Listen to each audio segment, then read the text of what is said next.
కొరింథీయులకు రాసిన 2వ పత్రిక 3:18 చూసుకో. మనం అందరమును ముసుగులేని ముఖముతో ప్రభువు యొక్క మహిమను అద్దము వలె ప్రతిఫలింపజేయుచు మహిమ నుండి అధిక మహిమను పొందుచు ప్రభువుకు ఆత్మచేత ఆ పోలికగానే మార్చబడుచున్నాము.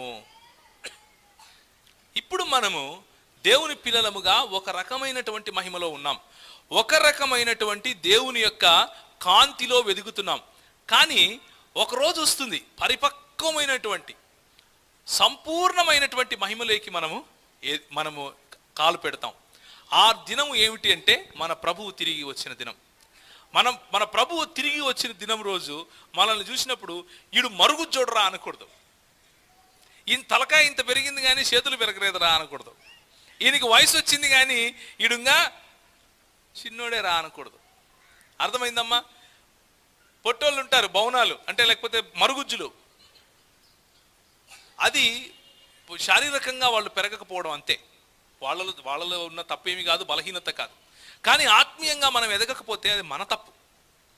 ఎందుకు అంటే పరిపక్వత చెందటానికి ప్రభు అవకాశం ఇచ్చాడు, దేవుని వాక్యము అనే మట్టపు గుండునిచ్చాడు, ఎదగటానికి కావలసినటువంటి అన్ని వనరులు ఇచ్చాడు, సంఘాన్ని పోషించటానికి పెద్దలను ఇచ్చాడు, కొందరిని ఎలా బోధకులు, కొందరిని పాస్టర్లు, కొందరిని ఇవాంజలిస్టులు, కొందరిని ప్రవచనలు చెప్పేవాళ్ళు, కొందరిని ఎన్ని రకాలుగా ఆయన మన కోసం ప్రజలను ఉంచాడు.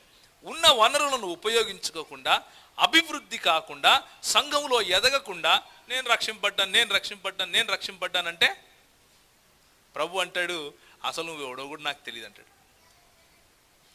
అసలు నువ్వెవడో కూడా నాకు తెలియదు అంటాడు.